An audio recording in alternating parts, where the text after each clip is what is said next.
need to attend, we're glad to talk with you. But it was primarily to get questions answered, to get you all opened as soon as possible. Jane, this is Annette. I just wanted to report, I just found out the first provider that we know was burned out. Oh. So there was a family child care provider, Cindy Robbins, who lost her home. She contacted me just a little bit ago. Okay. Thank you. I'll be working with her and trying to help get her connected with licensing. She's going to be looking for another location. Yeah, she's one of my providers. I've been speaking to her as well. So okay. Are you hi Jennifer, I don't know you, but are you the licensing specialist? Yeah. I am. Okay. Yeah, this is primarily my area. Pretty much everything that was covered falls in my district. Yeah. Do you know of any others? I know another director who lost her home, but she has a preschool and not an in-home. That's Kathy Krajewski. Oh, she did. Yeah. So our program's okay, but because it's so small and she's such an integral part of that, I don't know that they're up and running and what will happen as she's looking to kind of solve her issues. Okay. Yeah. All right. Thank you for sharing that. And Daphne has put a note in the chat about some possible resources for them, and on the form that we're sending out to get you reopened, I put that same link that you just gave us to Daphne with Marcia Power Resources. So we have the specific instructions for those of you on a boil water, which were on that email, and then there was a lot of questions around cleanup of ash, which we were learning on some of that. So I did not intend to record, but does that seem like something everybody is really wanting us to do? Is okay with? Yeah, the good news is, Jane, it's said that the recording, and so attending the meeting, we're consenting, so I think we're okay. Anybody? All right. It did it on its own. So yeah, there you go. Thank you. All right. Well, then let's start with the questions that you might have around. Oh, thank you, Kyla. That you might have around water boiling. And I see we have some of the EH people on as well. Is that a good place to start? I'm following your lead here. Are we able to access the bottled water that's for the city? I mean, that's being distributed for the city. Are we able to access that for our kids' drinking water, or should we be purchasing that on our own? Kara, please. I was going to say, my understanding was that it was available to the community. So I don't know if they're being very specific about it since you're operating within the area. Okay. It probably just means more that you have to collect, right? We are a distribution site here right up the street from you at the Louisville Recreation Center. Okay. We are not limiting, but right now it's only been households that come through. So if you put your contact information in the chat, you might need, it's a pain to load and unload. That's what I've been doing the last 2 days, but maybe we can figure out a way to get you what you need directly to your site. Well, I mean, we can come and, I mean, we have to load it and unload it, whether we go and buy it or whether we come to your place. I just, you know, it kind of depends on how long this goes on from a financial perspective. If we're doing it for a couple of days, you know, I would probably just go buy it because we have the resources to be able to do that and leave the rest for people that are in more need than we are. It's more a matter of if it goes on and on and on, then that.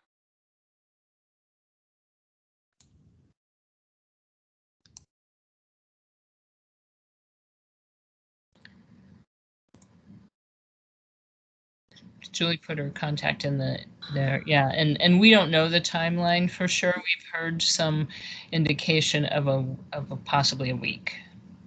Okay. If I can jump in. Sounds like Bill Hayes. Bill, thank you for joining. Please. So Bill Hayes, I'm the air quality coordinator for Boulder County Public Health, and involved in a lot of different facets of this response you're covering. So did want to ask Mandy, do you only have bottled water at your site? Because I'm still trying to find out. I know that we have some sites in the county with tanker trucks where you can bring larger containers to fill. Yeah, so today we really receive what's called buffalo tanks. They're portable, large tanks. It's not a water tanker, but if people do bring jugs and receptacles here, they can fill it up. It's on the east side of the recreation center, which is staged slightly different than the water bottle pickup. So can we do that? That's great to hear. I'm sorry, can we do that from, like, I live in Westminster, so I'm far out of the issues. Can we fill containers and bring them into our site? Yeah. Yes, and that's what I would highly recommend. The bottled water is fine for people needing to drink water, but it's not going to be a very viable approach for hand washing, cleaning, cooking. Right. And so I would strongly suggest getting larger containers. I would also strongly suggest that you don't just go to Home Depot and get an orange bucket, that you get a container meant for potable water storage. Right. The Jack's outdoor stores are great places for that. You can get anywhere from a couple gallon size to an 8 gallon size. 8 gallons gets pretty hard to carry. But my suggestion would be to get a water dispenser like that you can station in the bathrooms, at the sink, to use for hand washing in the kitchens. Basically, you're going to need a tank of water to essentially replace the taps. Right. Toilets, it's fine. Obviously, it's fine to keep using that water from the Louisville Treatment Center for flushing toilets and things like that, but I wouldn't use it for any cooking, any cleaning, any hand washing. And as Jane said, plan on doing that for the next week. Okay.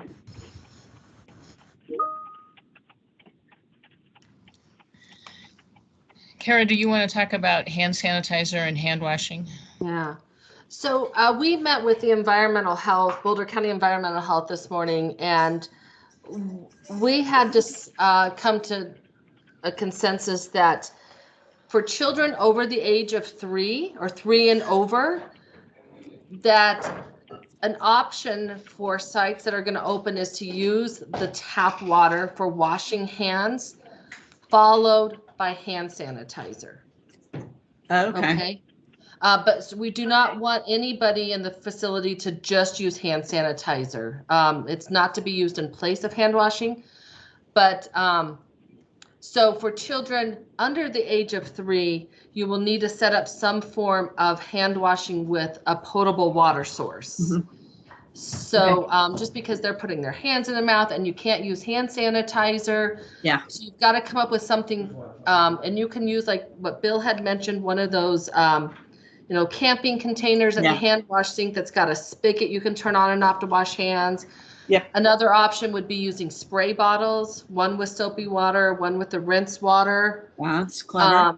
And that might help conserve some of the potable water so that it's not, going down the drain very fast. But again, we just really want to ensure with those younger age groups that a good thorough hand washing is taking place. But again, for those 3 and over, we can use the tap water. Sorry, what about at the, so Kara, I know you're familiar with our building. So the, the diaper changing sinks not for the children, but for the adults after diaper change, can they do the tap water and then the hand sanitizer, or do you guys want them doing something different? If you can, ideally we would want to see potable water being used for all hand washing if it's feasible. We realize that may not be the case for every situation. So if you're not able to do that, then tap water with the hand sanitizer is okay for staff, just not the children. With Okay. that, we Yep, really that makes want sense. to ensure that the hand sanitizer is kept out of reach of children, because, you know, typically we don't have hand sanitizer in the classrooms Right. for those children. So now staff is going to have to take that extra step of Mhm. ensuring where that's stored and how it's used. Okay. I wanted to reference, thank you, Jasmine, for updating us on BVSD's plans. We have gotten a lot of questions about the elementary schools opening and where are they getting their water. So Jasmine put that in chat. If you can't access chat, I'll read it for you. It says the water is coming from Boulder and tanks are being sent to the schools. The water will not be coming from Superior or Louisville areas. Custodial and maintenance staff will be filling the pump sinks throughout the day, and children and staff will have bottled water. So there was a lot of questions about the school districts. And there's their answer. Thank you. Hand sanitizers questions. I think Kara covered all of those that are in the chat. I answered Caitlin about the potable water. We think it's about a week, is what we've heard from City of Louisville. We don't have an exact date. Chelsea's asking about the what is the protocol if the tap water child-sized sinks is accessible for the children in the classroom. And Kara just mentioned, I think you probably heard it, that they can wash their hands if they're over 3 with that tap water and then apply hand sanitizer, which you will keep out of reach, I'm sure. And so I think what Liz, you've mentioned too, is if you've got those under 3-year-olds that you're concerned about playing with the water, or then yeah, turning off the water access would be a good idea at this point, just temporarily, and having either spray bottles or some other type of container for hand washing. The other thing we were thinking about is if you bring like those big blue, 5-gallon jugs for camping, is we also have to ensure that they're secure. And so, some of these sinks areas are small, and I'm not sure how they're going to fit on those sinks without them being in tippy and causing another hazard. So that's the other thing you'll have to think about, is how to secure those containers at those sinks. Yeah. I'm wondering if it's okay, and we can come back to water questions as we move along. But Bill, we've had a number. I don't think people were very familiar with how to clean up and not disrupt ashes. And given that there's probably ashes under the snow on playgrounds, possibly people have already walked through ashes coming in their front door, and there's ashes on window seals. Can you give us a rundown on that, Bill? And any kind of filtering questions? Yeah, definitely. So ash is a very significant concern for us in this because it's such fine particles. They're so fine that when you breathe them in, they will go deep into your lungs and actually enter your bloodstream, and then can impact just about all the organs in your body. So we want to be really careful when cleaning up ash and soot. So even if your building, didn't directly sustain fire damage, because those winds were so strong, there's going to be ash, there's going to be soot in those buildings on just about every surface. And so, I know you're already aware of this for, stopping the spread of colds and flus and noroviruses in the center, but just, all those surfaces that you're used to keeping clean for little fingers, we need to make sure they're clean from the ash and soot, but we want to go about it a little differently. So instead of, worrying about disinfecting and sanitizing, it really is cleaning. And so I would advise everyone when they're doing cleaning that they wear an N95 mask or a KN95 mask, that you're cleaning with damp rags, damp cloths. We want to do as much wet cleaning as possible so that we're not stirring up that ash. And like I said, we're not worrying about disinfecting and sanitizing at first. We're just trying to get the dirt off. And so I would suggest using, just soap and water. In the ash, you've got a lot of other toxins, plastics, other materials that burnt. And if you use, something like bleach or vinegar that are reactants, you may, release some of those toxins in that. So just wiping everything down with soap and water is a good way to go. And then as far as the floors, vacuuming, you want to make sure that you're using a vacuum cleaner that has a HEPA filter in it.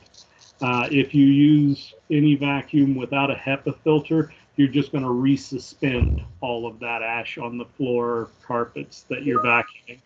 I would recommend vacuuming with a HEPA filter, even on hard surfaces. Hard surfaces, if you can mop them, again, wet mopping would be preferred, but we don't want to be using brooms to do any sweeping of ash because, again, all that's going to do is resuspend that material. Have a rug, at the door, and try to, have a pair of shoes for inside and outside. So you're taking your shoes off when you come in so that you're not tracking ash from outside into the buildings. The playgrounds, outside area for the kids, I think that's going to be on a case-by-case basis. This snowstorm that we got may, rinse off a lot of those surfaces. But if you've got noticeable layers of ash on the ground, I'd hold off as long as possible on having kids going out and playing in that dirt on the ground. If you've got hard surfaces outside to play on, hosing those down to get any residual ash off of those would be good. And then HVAC systems. So if you have central air, furnace air conditioning, I would strongly encourage that you have those professionally cleaned as soon as possible, but I'm imagining demand for that, is going to take a long time. So in the interim, want to strongly recommend stocking up on air filters. And you want to put in the highest level of filtration that your unit can accommodate. It'd be great if we could put HEPA filters in everything, but depending on your HVAC system, the fan might not be powerful enough to move air through a HEPA filter. So you need to check with the manufacturer's recommendation for your fan as to what is the most effective filter you can put in and use that. And then you're probably going to need to be changing them fairly often. So I would suggest initially just daily looking at those filters. And when you see a visible buildup of debris on them, it's time to change that filter. You could also, this is not instead of a HEPA filter or a regular filter for your furnace, but in addition, some units allow you to add a activated carbon pre-filter, and that can be helpful reducing odors and other VOCs that might be coming into the building after the fire. And then lastly, I would recommend putting a portable air filtration unit inside the building. And it just needs to be a simple HEPA filter unit. There are a lot of air purification products out there that essentially are snake oil. There are a number of ionizing air purifiers being heavily pushed. Their effectiveness is questionable, but they also have the risk of actually introducing ozone into your space, and that is a breathing hazard that we don't need to be making our air worse. So don't go with anything fancy, just a straight up HEPA filtration unit. If it's got an activated carbon filter in it as well, that's all the better. If it's got UV disinfectant on it, again, all the better, but those are just, upgrade options that aren't necessary. So that's everything on top of my mind. Oh, one more thing that I just recalled. Your carbon monoxide detectors and smoke detectors, consider them done. So I would strongly suggest that you start replacing those as soon as possible. In the interim, hit the test button and make sure that, they are at least working. Some smoke detectors do have an ability for you to clean them. So if your model does allow you to clean them, do that. But I really would consider them pretty suspect at this point, and encourage you to replace those as soon as you can. And then, promise, this is the last one. When you go back into your units, be aware that Friday night it got down to 5 degrees and there was no power in those buildings. I'm really expecting that we're going to start hearing about a lot of burst pipes. So when you go back in, go fixture to fixture, look under the sinks, look everywhere you can for signs of leakage. But especially in exterior walls where pipes might be going through exterior walls where you can't see them, just keep an eye out for water pooling on the floor. But that's, I have this big fear that everyone that was spared from the fire may end up with water damage. So that's it, and happy to answer any and all questions. I noticed a couple questions I wanted to ask you about. One of them was the length of time they need to worry about ashes settling, and anything you want to say about cleaning outside ashes in the playground. Yeah, so that's going to be an ongoing problem for a very long time. Because right now we've got snow, and that's really helping keep the ash down. As soon as all that snow goes away and things dry out and the winds kick up, we're going to have ash problems again. So it's going to be an issue that we're going to have to deal with continually. And so, routinely cleaning outside, again, by spraying, not brushing with brooms. And if there's noticeable ash on the ground where the kids are playing, there's really no good solution for how do we clean that. And so I think it's just keeping the kids from playing in the sandboxes, playing on the ground, playing on, soft surfaces that we can't effectively clean. But yeah, for a long time to come, every time the wind blows, it's going to be back. Hey, I have a question. With the ash continuing to settle outside and not knowing how long that's really going to take, what can we do to make sure we're not continuing to track that indoors? Should we put a rug out front, or is there anything that you have an idea for? Yep, a rug out front, but I would strongly encourage families to have a pair of indoor shoes, pair of outdoor shoes, or slippers are better. But every time the kids go in and out, wiping your feet on the mat is not going to be adequate. So I would really, strongly suggest that if you've got a place where you can line up their shoes for going outside and they take them off as they enter or before they enter and put on other shoes or slippers inside would be the best way to deal with that. Julie, please. Yeah, so we have artificial turf on our playgrounds that has a completely water permeable backing.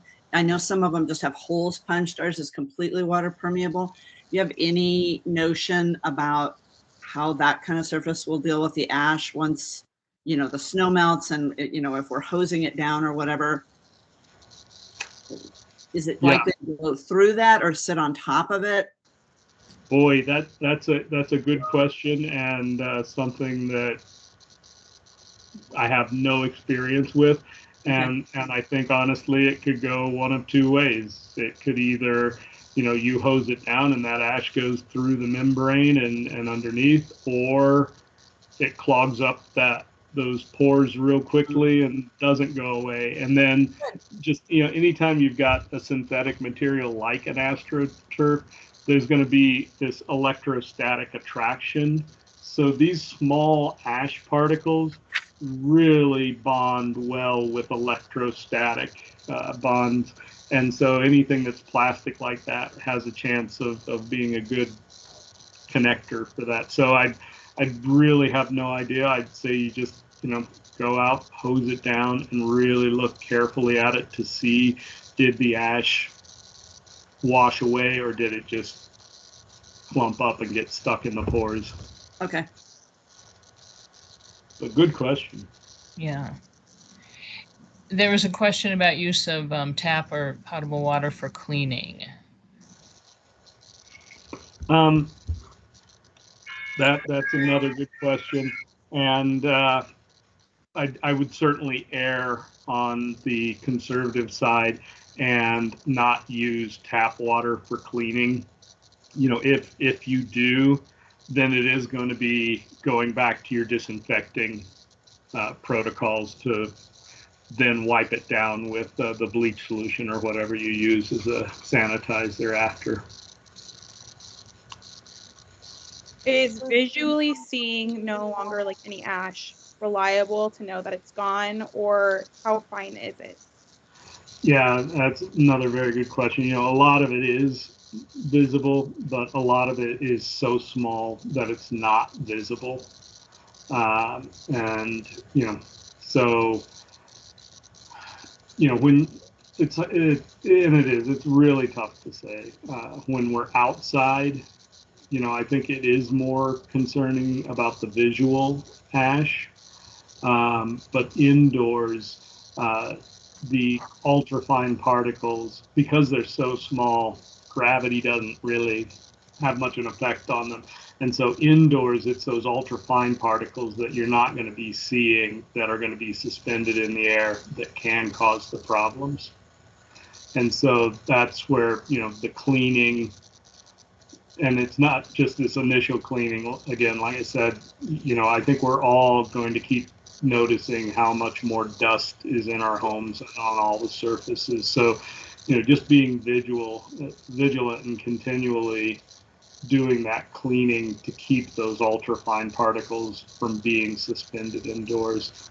I will tell you that we're working with a couple of different agencies to get portable air monitoring in neighborhoods. The state has a couple of air monitoring vans that I'd like to get routinely driving around so that we can get an idea. This won't be indoors, but to give us an idea of what are the pollutant levels outdoors, and then we can, from that, get a little bit of an idea of how much we're getting indoors. And that'll help us know, at what point we can maybe relax some of these standards. We do have in Boulder County several particulate monitors. There's one on the Chamber of Commerce in Boulder. There's one on the city building in Longmont. But those are really looking at regional air quality. And in this case, we're really going to be looking at air quality at the micro level. So we need to get some additional monitoring in place, and we're working on that. Julie, did you have another question? You did, my friend. Nope, sorry, that was it. Thank you. All right. I saw a question about support financially, and I don't know if the state has any funding or ECCBC wants to speak to that, or we can probably address that as at a later time. But if there's any quick answers, no. All right, then what other environmental, Liz? I do have a question about food in the building. Obviously, anything that the temperature's changed on, that needs to go. But for things that are sealed and non-perishable, are those considered safe still? Yes, and one more thing you're going to want to wipe down thoroughly, though, before you open and use. I think Jane and Kara have already pushed out information to everyone, though, on how to dispose of the perishables. Yes. Good. Jane. Bill, we did not. Is there something specific about perishable disposal? So if you go to the Marshall Fire website, and I'll put the link here in the chat, I put that in the chat as well. Okay, so it's already there. It has guidance on that. It's essentially, if it was in the refrigerator, it's to be disposed of. And there are many dumpsters throughout Louisville right now for food waste. Oh. So, if it overloads what you can put in your own dumpsters, there are additional food waste dumpsters throughout Louisville. And that Marshall Fire website has a map with those. And Superior as well. Lane, did you want to add something to that? You put a link in the chat as well. I shared, we have a after a disaster. It's focused on restaurants, but there's a lot of components that in that guidance that will be applicable for childcare and other settings. And yeah, I just would echo what Bill said is if the surfaces are cleanable, you would want to go through and clean those. Anything in refrigerators that's not perishable that you have in there, if you store bread or things like that, those don't need to be disposed of. But any of your foods that are potentially hazardous and are being kept cold for safety, and if you lost power and those were no longer safe, those do need to be discarded. And then your things that can't be cleaned, that again have ash on them, would need to be discarded. So if you have open containers, napkins, things like that you're not going to be able to clean, those would be other things to look at discarding. Sense. We did put some guidelines around the timing of lost power, not so much about where to dispose of food that you need to discard, but we put some information around timing. Thank you, everyone. So any other environmental cleaning? We've covered cleaning and water. For the most part, there were some questions. I know some of you are on your phone and you probably can't see the chat. So there was some questions about who is required to get approval to return to opening, and that is those programs that are on a water boil order. So Louisville and Superior. Outside of that, you're not required to get approval. We wanted to include you so you would have information about how to clean up ashes, because everyone has that. What does the approval process look like? It's going to be as quick and easy as possible. We have a form that we'll send out. It's just a Word document asking you for information about how you're getting water, how you're getting food, and some of your those plans. So you'll just complete it, give us the opening date, and then send it to Kara. Her email is on there. We included the information we put in the emails to everyone. I'll send I've given it to Jen. I'll give it to UCCBC so it's readily available, and you'll just send that back, and we'll keep track of them, and Kara will respond. Hey, Jane. Yes. With the smell, like we have a company coming in this afternoon that does the disaster cleaning and stuff. When it comes to smell, when is it okay? Good question. Bill, is that your area of expertise? Well, we always go by the axiom that if you can smell it, it's not good. But just because you can't smell it doesn't mean it's necessarily safe as well. The truth is, we're all, even before the fire, daily exposed to, a lot of VOCs from cleaning products, vehicle traffic, industrial. So, we shouldn't be in an absolute panic now. It's just these things that we've already been exposed to every day, but at higher levels, likely. And I said, we can't monitor for every toxin out there at all times. And so I think just, taking the reasonable precautions that we can, but I think staying, a little bit more vigilant and watching those kids. If you've got kids that have existing respiratory conditions, really keep an eye on them. I wouldn't be surprised if you start seeing more nosebleeds. A lot of and this is really tough with right now. We are in Boulder County, we currently have our highest infection rate for COVID that we've had throughout the pandemic. Even higher than that initial spike in 2020. So we need to monitor those symptoms and take them seriously.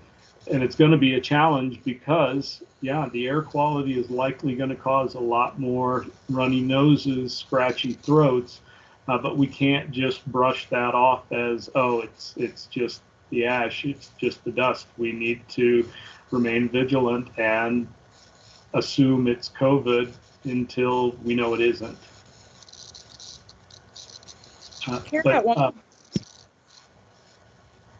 I was just going to add, I would appreciate, and if it's Kara is the best person to field those calls, but let us know if you are seeing more respiratory issues with your kids. That'll be important for us to know. Yeah, and you guys can definitely email us if you're seeing that, and I can pass that along to Bill. At one point, Kara, you mentioned to me that for debris, not to touch it, and that FEMA would be able to clean it up. How do we get a hold of them to do that? Bill, do you mind referring to? They have some burned debris on their property. Yeah, we're still working out with FEMA whether they will cover cleanup at businesses. In the past, the cleanup that the county and FEMA covers is limited to residential, but due to the magnitude and scope of this fire, we are pushing FEMA to extend that to businesses. So I don't know, we don't have an answer on that yet.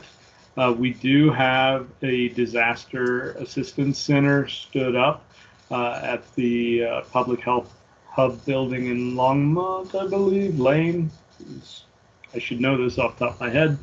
Lane, if you know exactly where it is, please chime in. But FEMA will be there.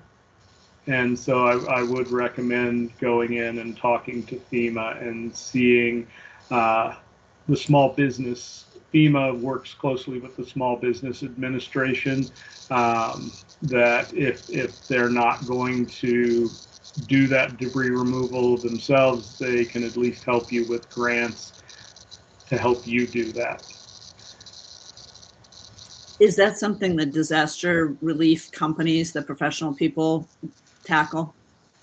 Yes, and so in fires in the past, we've relied on those professionals to assist the business community, and they're not all bad, but just be wary that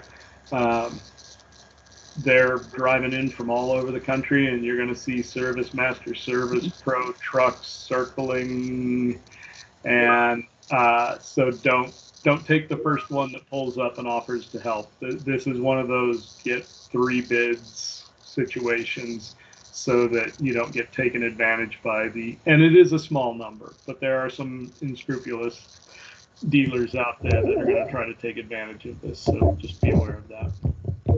Okay. I posted the information. It's actually in Lafayette at the Boulder County Southeast Hub location on South Public Road in Lafayette. Thanks.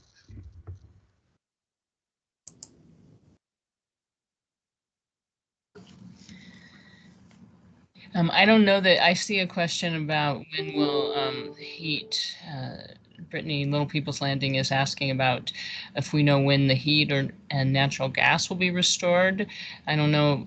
Bill, Lane, anyone have any idea on that? Jody knows. So I don't know about heat, but I literally had to call and just put in an emergency work order or emergency to Excel because they weren't responding to me for 3 days. So I said my building smelled like gas and they were here in 20 minutes. Oh. So everything is on here. Yeah. Well, so just tell them you have an emergency. So natural gas restoration, I know it's a very high priority for Excel. honestly, every time we have a disaster like this, I'm forced to give Excel kudos for how quickly they respond, because, you know, they've got trucks coming in from Minnesota, Texas, all over. The problem with the natural gas is going to be very spotty. It's not that one day they'll turn it on for all of Louisville and Superior. You know, depending on where the fire was, different lines got damaged more heavily. So depending on where you are, you know, you might be on a spur that was more heavily damaged and is going to take longer to get repaired. But so to Jody's point, you know, so whatever you need to do to get them to tell you exactly what your situation is.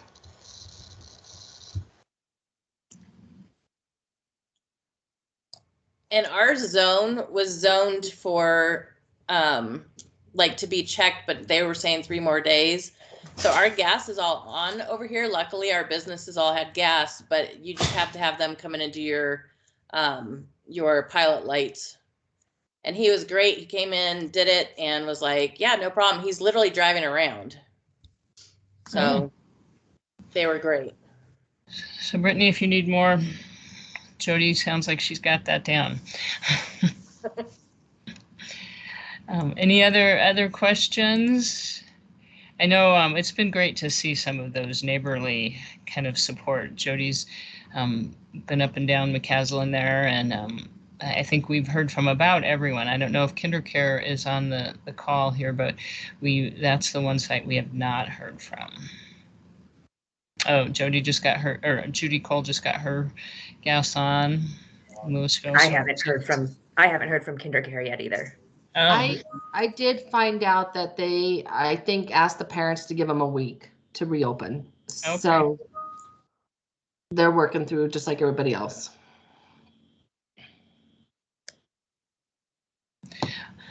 Any other questions we can help with? About cleaning, food, reopening. We are putting that form in possibly a different format. So we're going to get that out this afternoon at the latest, so people can get that rolling. I gave it to Jen, but we're working on it, and it won't be formal. It just complete it, send it back. It's got 6 or 8 questions on it. I don't think it should take very long. It's really answering the things that we asked about. How are you getting water, food, assuming you have heat, that kind of stuff. So it should not take long. Any other questions we can answer? Maybe just thoughts that anyone has learned from?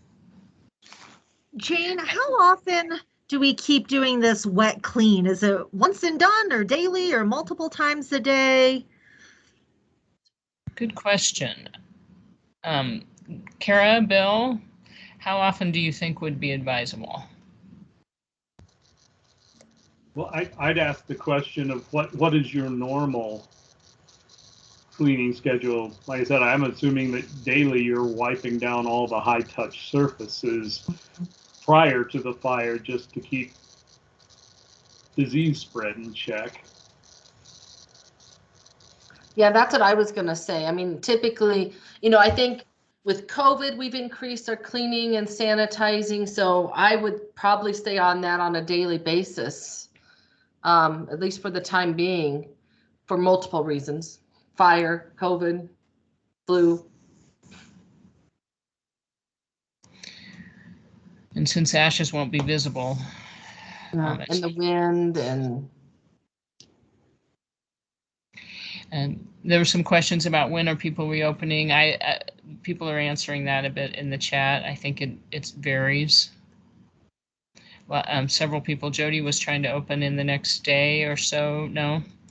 I know lots of people had aspirations to open sooner, but may have uncovered more than they realized, right, Jody? Yeah. Yeah, it's been cleaned once, but we have another huge company coming in because it's direct right here, so it's everywhere. It's covered everything. It's a mess. So at least hopefully by next Monday. Okay, you got to stay out. Okay. Brittany, when are you planning to open? Do you have a?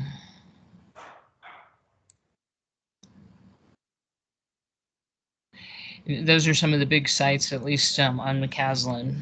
Sounds like Jen's hearing that later this week from I can licensed. answer for Brittany. This is Krista Villat. We have a company coming this afternoon, so most likely closed throughout the week and opening next week. Who was that? Goddard?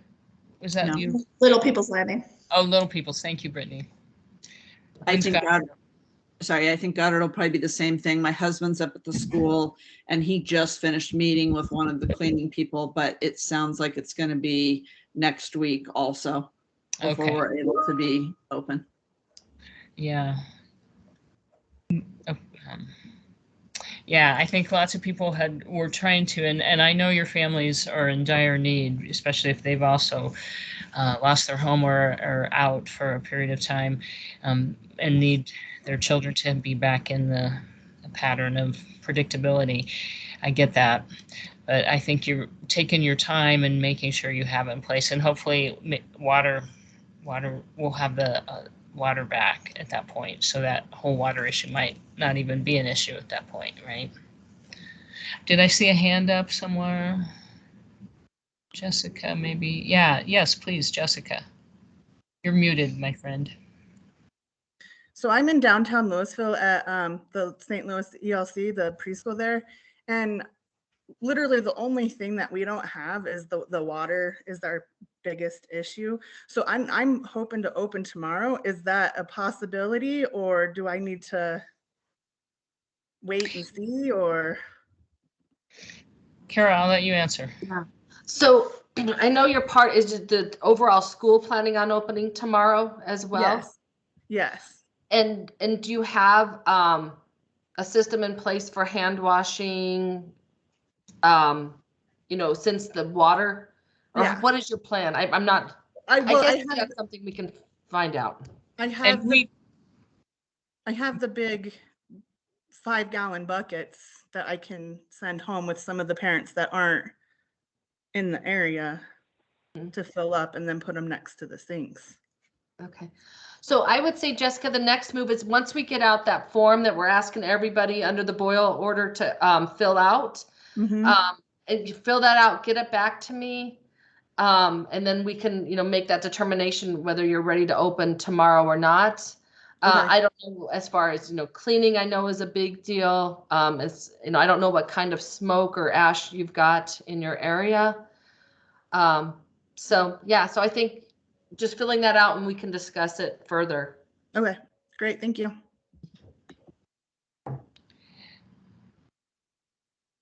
I think that form will be really quick. Jessica, did you have another question? Is your hand still up for?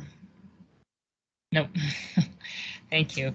Yeah, as we speak, we've been able to put that form in a submit Google Doc kind of Microsoft form. So I think it won't take you but a few minutes to get that filled out. And if you have all that in place, Kara will be able to access it and ask questions and get you rolling. So if you're ready, and I know parents are probably knocking on your door, and you now hopefully have a few more resources. When we send the form out, we'll also send some of the resources and information. So you'll have all that we know anyway. Yeah. Any other questions? We have a little more time, and you can always send us a direct email, of course. We just wanted to give you this time to be able to voice it. And sometimes questions come up as you hear other people's questions. So feel free to unmute. One of the things I wanted to mention too that we put in the form that we're asking you to fill out is just to also be on alert for gastrointestinal illness. So just because of the boil water order, we don't know how contaminated it is. And like you said, some children may have access to it. So just watching for that and report to us if you're seeing children or staff with gastrointestinal type illness. And then we can get you in touch with our EPI team on what to do further. So yeah, I see some questions about the sandbox and mulch, and Kara, do you want to answer sandbox and mulch questions? I am not sure. I think I'd have to defer to Bill. I don't know how, how much time do we give it? That's not really Bill, are you still here? Yeah, it's an excellent question, and just, straight up not one we've had to deal with or think about before. So let me talk to some other folks and try to get back with an answer for that. Yeah, Mandy's saying burnt grass and shrubs as well. Yeah. What about, Bill, changing to a new N95 or KN95 daily? Is that often enough? Yeah. And it should be at least that often. N95 masks are meant to be only worn for one day. I know, at the start of COVID, when they were in short supply, we were giving guidance on how to extend their use, but you shouldn't be having supply issues with those now. So, yeah, they're meant for single day use. And I don't know if I said it before, but I'll stress it again anyway. Looking at Jody with the blue surgical mask on, those are very effective at slowing the transmission of COVID. They are not at all effective against ash. Those particles are just too fine and they'll go right through it and around it. So, anytime you're doing anything that has the potential to stir up ash, N95s. What about 2 masks that Jody has? Is that better? So I usually caution against that. The additional protection that it may provide, I'm not sure is a good trade-off for, I'm sure Jody can attest, it makes breathing difficult. And so, yeah, there's that trade-off. You might get a little bit more protection, but every additional layer of PPE puts a greater stress on your body. And, for short cleaning activities, that's fine. But if you're going to be doing that all day, that's really putting stress on your system. When cleaning seems to be done, can we return to cloth masks? Yeah. That's, again, great question. Thank you. I am talking N95s strictly for cleanup activities that might stir up that dust. Again, an N95 mask is a challenge to breathe through for a long period of time, so you don't want to be wearing it unless you need it.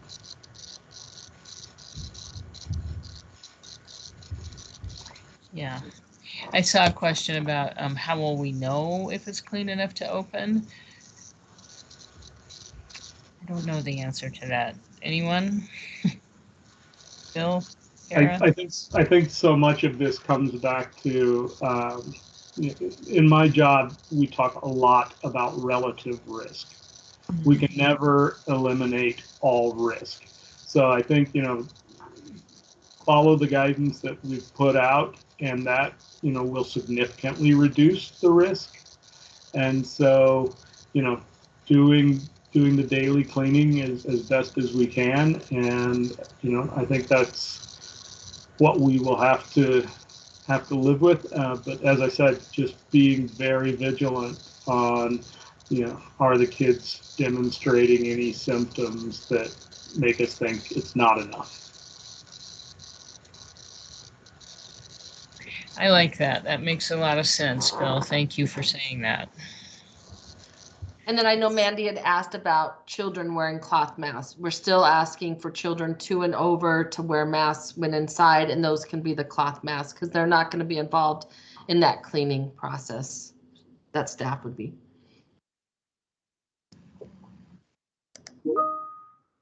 Mental health support. Yeah, Kid Connects is available. I know mental health support is a big issue right now for families, staff, children. And I saw that actually Bethany Garrett from Kid Connects had a story that she had sent, and I can send that as well for children to help with some of the trauma. I'll send that with it as well. Great. Any other? I can't type quick enough.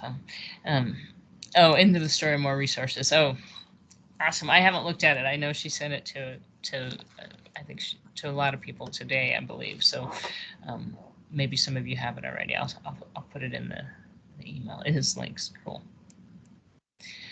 Well, thank you for all of the work that you're doing, and we're with you. We know it's complicated.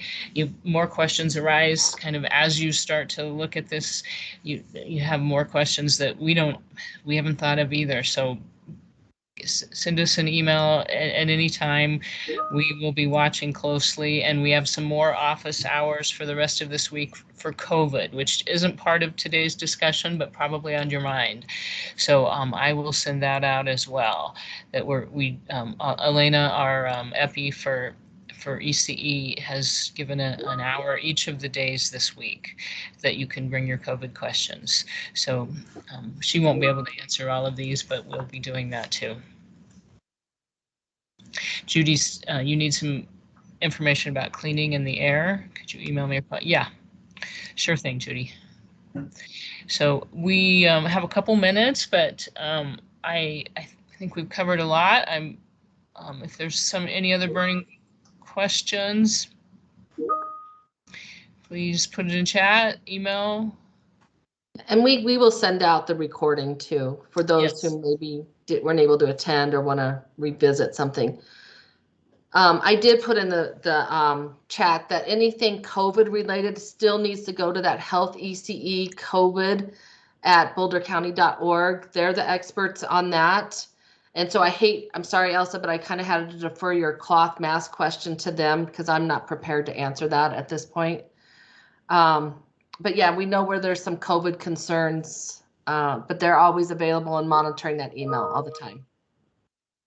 Or Monday through Friday, I should say. Even though a lot of us work weekends at some point.